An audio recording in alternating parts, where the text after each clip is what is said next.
Hello and welcome to Millennium News Hour. I am Tanziba Nawreen. In today's bulletin, we will present top and trending news from across the nation and the world. Let's begin with the headlines of the day.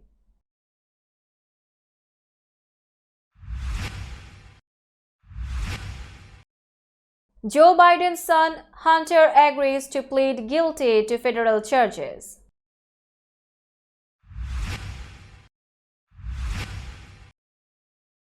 U.S. judge sets August 14 start date for Donald Trump trial. Biden is ready to fight India's leader, looking past Modi's human rights record and ties to Russia.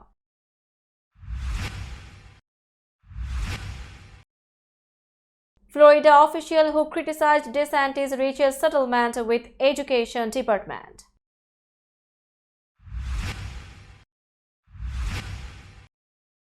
U.S. news chain Gannett sues Google, alleges online ad monopoly.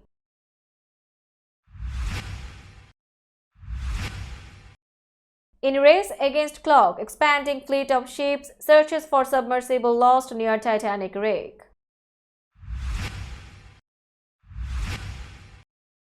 U.S. sanctions South Sudanese officials over conflict-related rapes of hundreds of women and girls.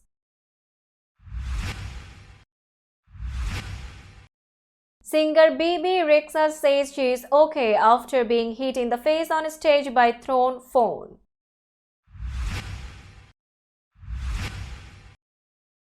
Actor Jonathan Major's domestic violence trial is scheduled for August 3.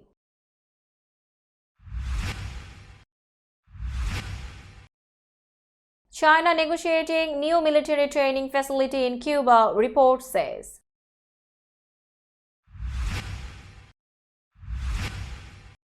Europe, US urged to investigate the type of AI that powers systems like ChatGPT.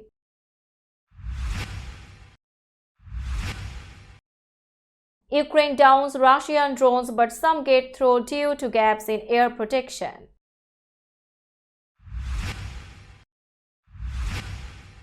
Palestinian attackers open fire at a West Bank restaurant and gas station, kill at least 4 people.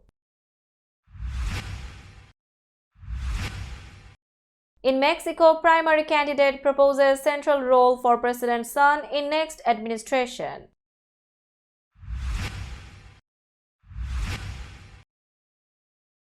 Kylian Mbappe breaks goal record in France's win over Greece.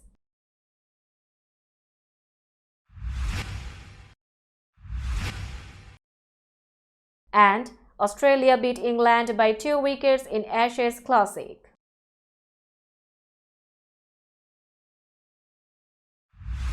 You were listening to headlines, now news in detail. President Joe Biden's son Hunter Biden has agreed to plead guilty to 2 federal tax charges and seek a separate agreement on a firearms charge in a deal with the Department of Justice, according to his lawyer and court documents. In a statement provided to several U.S. news outlets, the younger Biden's lawyer confirmed on Tuesday that Hunter will take responsibility for 2 instances of misdemeanor failure to file tax payments when due pursuant to a plea agreement.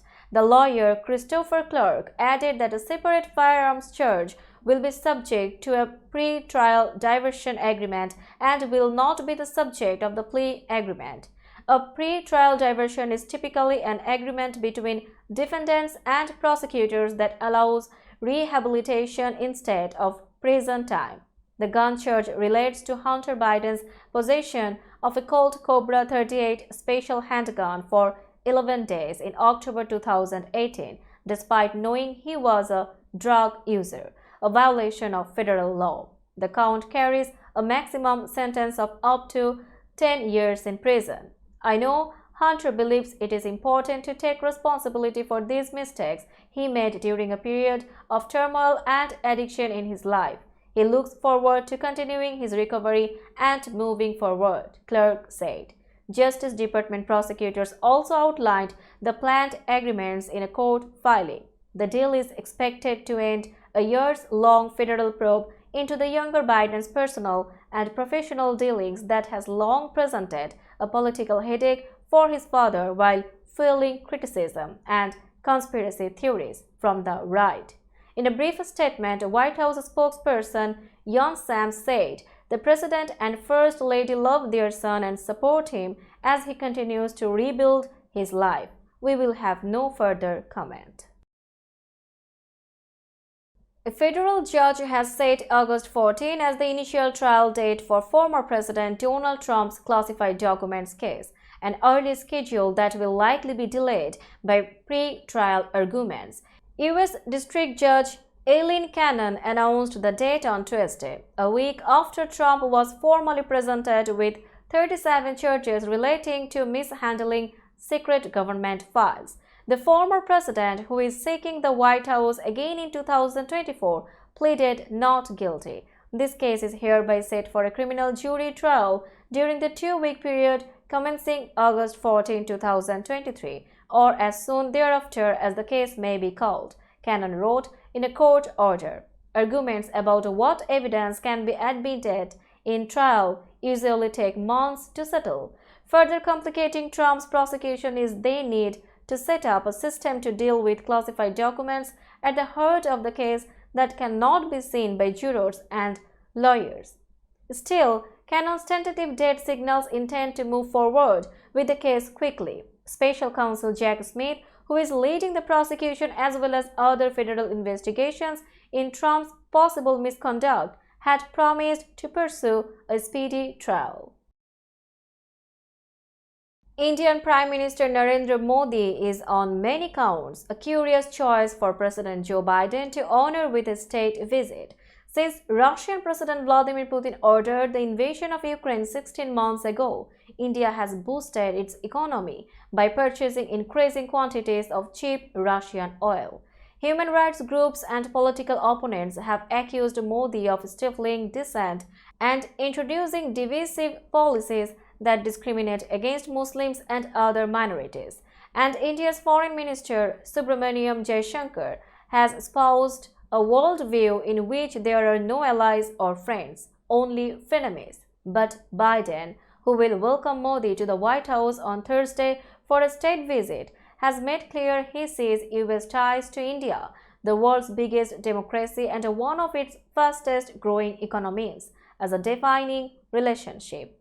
New Delhi, as Biden sees it, will be essential to addressing some of the most difficult global challenges in coming years, including climate change, disruptions related to artificial intelligence, and China's growing power in the Indo-Pacific. Much is at stake for both sides in the Indian leader's 4-day visit to the US, which began Tuesday with a stop in New York, where Modi was scheduled to hold meetings with business and thought leaders. Modi will lead an International Yoga Day event on Wednesday at the United Nations. A school superintendent who was criticized by Florida Governor Ron DeSantis for infusing politically charged statements and personal views into his administration has reached an agreement with the state's Department of Education. Rocky Hanna, superintendent of Leon County Schools, will receive a reprimand as part of the settlement with the Education Practices Commission. The agreement ends an investigation tied to Hanna requiring masks for the district's 30,000 students and thousands of employees in 2021, after DeSantis banned the mandates. I have done nothing wrong. I absolutely have no history of defying the law, nor have I ever suggested to anyone to violate the law or not teach the Florida standards as established by the Board of Education, Hanna said in a statement. In April, Florida Education Commissioner Manny Diaz Jr. notified Hanna there was probable cause to justify sanctions, which included the possibility of a reprimand, suspension, or permanent revocation of his teaching license. Diaz noted that Hanna violated a 2021 DeSantis directive barring districts from mandating that students wear COVID-19 masks. Hanna required students to wear masks after a Leon third grader died of the disease early that school year. The fight went on for several months until Leon and several other districts had their legal challenge rejected by the courts. Gannett, the largest newspaper chain in the United States and publisher of USA Today, has sued Google, accusing it of trying to corner the market for online advertising by monopolizing ad technology. In a complaint filed in Manhattan Federal Court on Tuesday, Gannett, which owns more than 200 daily newspapers, said Google's control over tools for buying and selling online ads forces publishers to sell more cheap ad space to the Alphabet Incorporation unit. Gannett said this leaves Google with exorbitant monopoly profits and dramatically less revenue for publishers and its ad technology rivals. Digital advertising is the lifeblood of the online economy, Gannett chief executive Mike Reed said in an opinion published in USA Today. Without free and fair competition for digital ad space, publishers cannot invest in their newsrooms. The core of the case and our position is that Google abuses its control over the ad server monopoly to make it increasingly difficult for rival exchanges to run competitive auctions, Reed wrote. Gannett said it wants very substantial, actual, punitive, and triple damages. The lawsuit adds to legal pressure on Mountain View, California-based Alphabet, already in the crosshairs of regulators on two continents. On Wednesday, the European Union brought a similar lawsuit and said Google might have to sell some of its ad technology. Rescuers in a remote area of the Atlantic Ocean raced against time Tuesday to find a missing submersible before the oxygen supply runs out for 5 people who were on a mission to document the wreckage of the Titanic. Despite an international rescue effort, U.S. Coast Guard officials said the search covering 10,000 square miles had turned up no signs of the lost sub known as the Titan, but they planned to continue looking. Authorities reported the carbon fiber vessel overdue Sunday night, setting off the search in waters about 435 miles south of St. John's, Newfoundland. Aboard were a pilot, renowned British adventurer Hamish Harding, 2 members of an iconic Pakistani business family, and a Titanic expert. The submersible had a 96-hour oxygen supply when it put to sea at roughly 6 a.m. Sunday, according to David Concannon, an advisor to OceanGate Expeditions, which oversaw the mission. That means the oxygen supply could run out Thursday morning.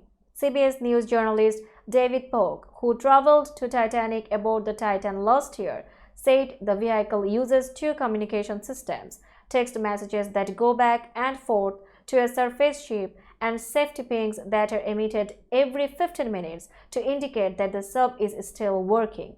Both of those systems stopped about an hour and 45 minutes after the Titan submerged.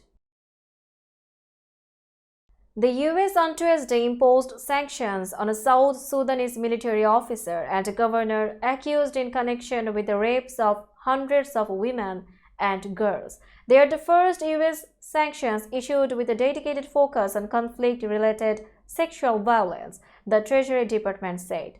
Treasury's Office of Foreign Assets Control designated James Nando, a major general in the South Sudanese army who is accused of overseeing forces that raped hundreds of women and girls between 2018 and 2021.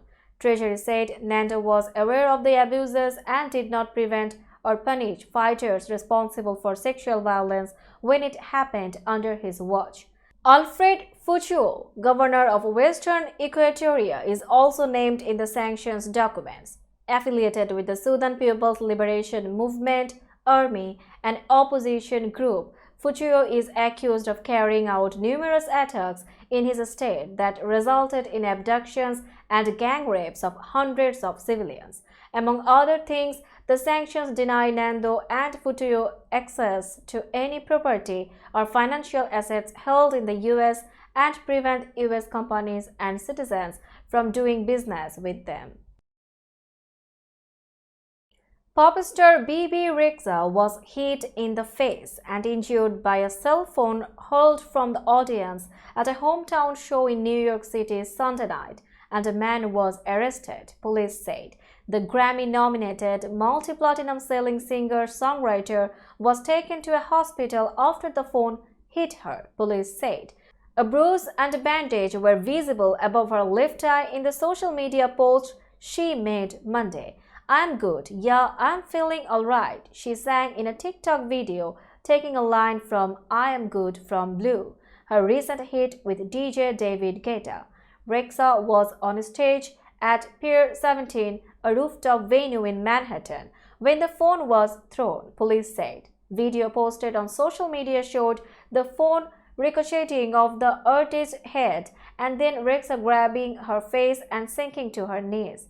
Nicholas Mulvaney of New Jersey was released without bail after being arraigned Monday on assault, aggravated harassment, and other charges. Each is either a misdemeanor or a violation. According to a court complaint, Mulvaney told a third party he tried to hit Rexha with the phone at the end of the show because he thought it would be funny. A three-time Grammy nominee, Rexha is known for such hits as "I'm Good," "Meant to Be," featuring countries Florida Georgia Line, and "I Got You." Raised in New York, she was a songwriter for other artists before becoming a solo star.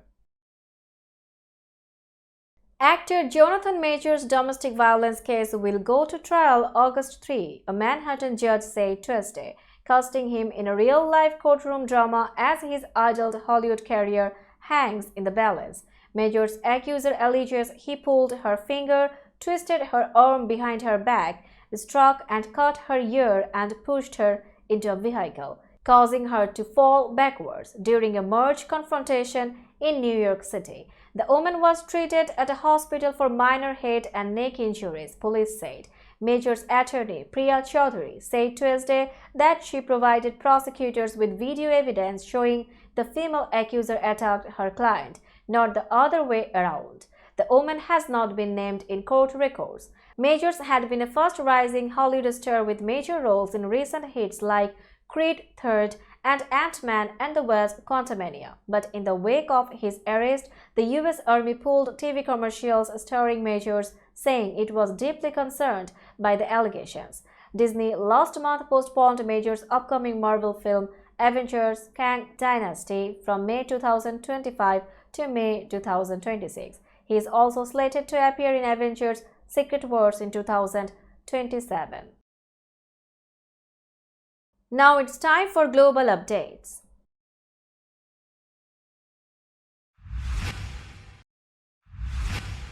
China has been negotiating the creation of a new joint training facility on the Caribbean island nation of Cuba, creating concerns it could lead to the stationing of Chinese troops in the waters of the U.S., according to the Wall Street Journal. The newspaper on Tuesday reported that discussions between the two countries are in advanced stages but had not concluded.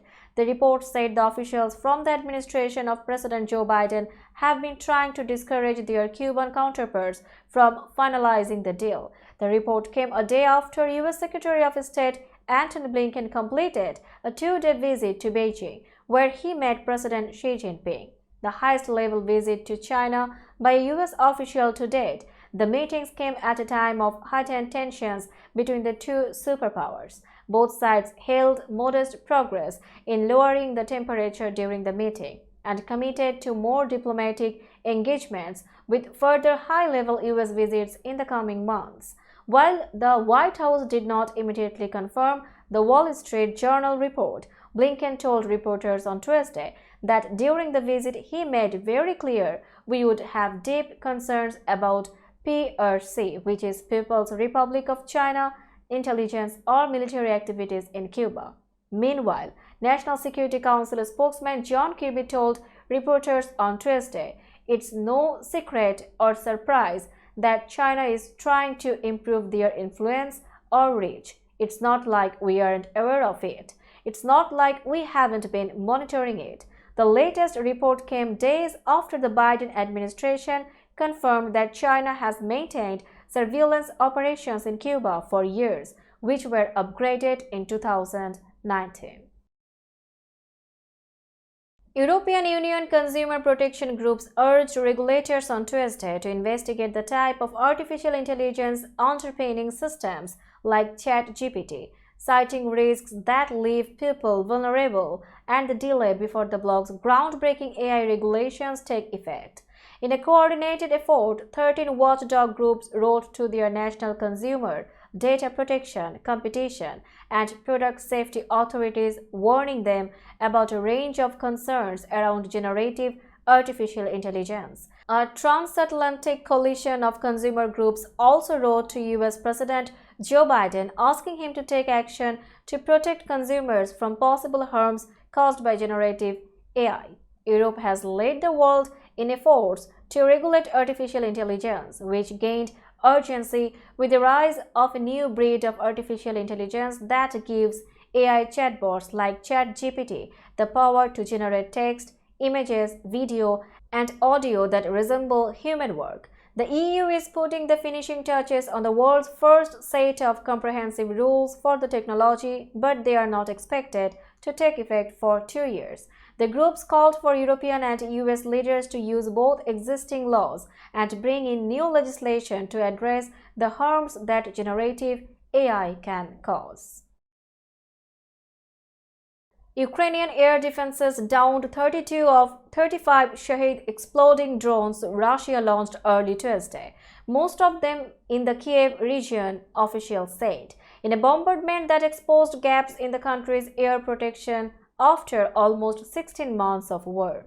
Russian forces mostly targeted the region around the Ukrainian capital in a nighttime drone attack lasting around 3 hours, officials said, with Ukrainian air defenses shooting down about 2 dozen. The attack was part of a wider bombardment of Ukrainian regions that extended as far as the Lviv region in the west of the country, near Poland.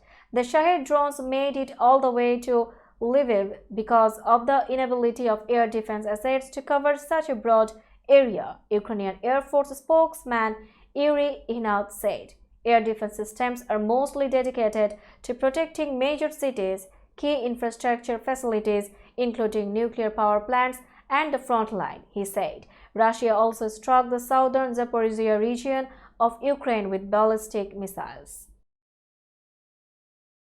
A Palestinian attacker opened fire at a gas station near an Israeli settlement in the West Bank on Tuesday, killing at least 4 people and wounding several others before being shot, authorities said, as violence continued to roil the occupied territory. Israeli security forces said they also shot and killed another Palestinian assailant who later fled the shooting scene.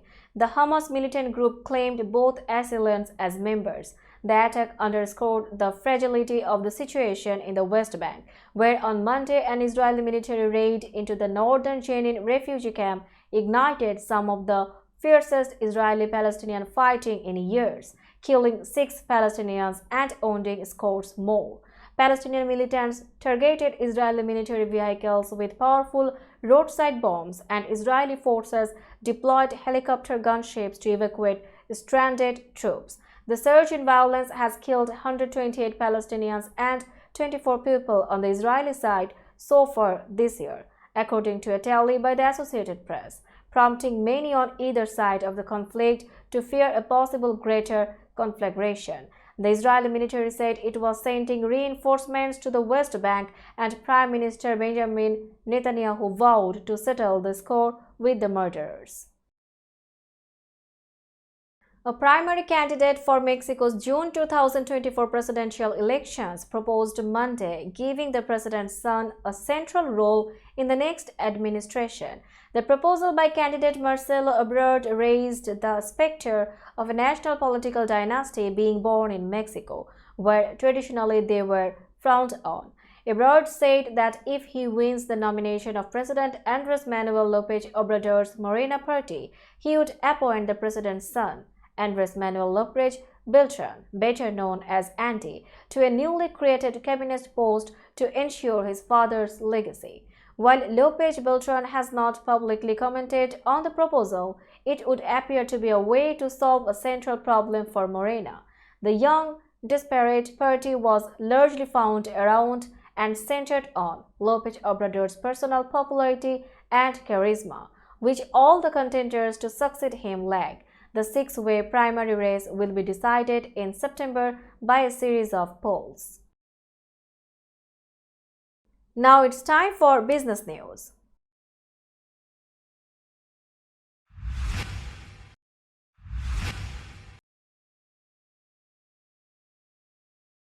Today's New York stock close price is 15,648.92. The NYSE Composite is decreased by 146.20 points or 0.93%.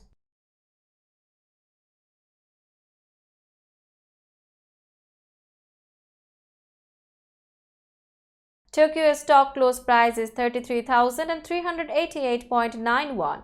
The Nikkei 225 index is increased by 18.49 points or 0.06%.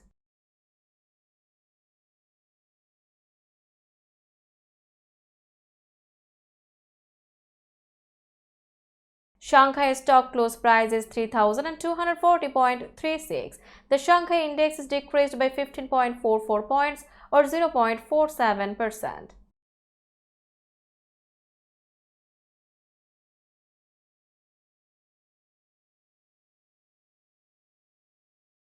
Hong Kong stock close price is 19,607.08. The Hang Seng index is decreased by 305.81 points or 1.54%.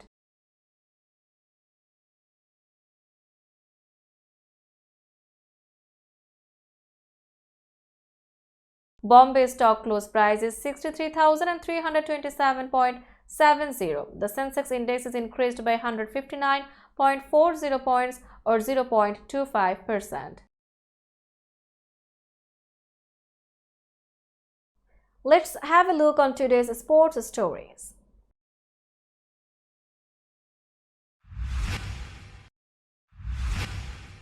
France striker Kylian Mbappe scored to set another milestone as his side maintained their perfect record in Euro 2024 qualifying Group B with a win over Greece, who finished with 10 men after a late sending off. Mbappe netted a second-half penalty, the only goal of the match on Monday, to become the all-time leading French scorer over a season with 54 goals for club and country, beating the mark set by Just Fontaine in 1957-58. It also helped the Paris Saint-Germain forward to move level with Manchester City striker Erling Haaland.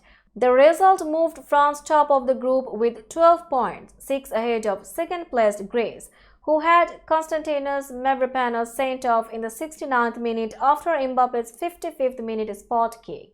It was a long season for the players, said France coach Didier Deschamps. We did what we had to win this game, even if we can regret we did not score another, because you never know what can happen late in the game. France have now scored 9 goals and kept clean sheets in all 4 qualifying games. Australia beat England by 2 wickets in a thrilling climax to the opening test of the 5-match Ashes series on Tuesday. The visitors set a 281 victory target, began a rain-delayed 5th day on 107 for 3, but their chances looked remote when they slumped to 227 for 8. But captain Pat Cummins struck 44 not out in a super partnership with Nathan Lyon to see Australia over the line in a climax of suffocating tension. Let's have a look on today's weather forecast.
That's all in today's news. Keep watching Millennium News 24 for latest update. Millennium TV USA and Millennium News 24 network is transmitted and available to be watched free for all at TVs such as Sony, Samsung, LG, Roku TV, Amazon TV and Apple TV, and also in all European countries and Australia available with Sky Network, Worldwide Jagu TV, Radiant IPTV, Worldwide Jago BD Network and Horizon Satellite globally.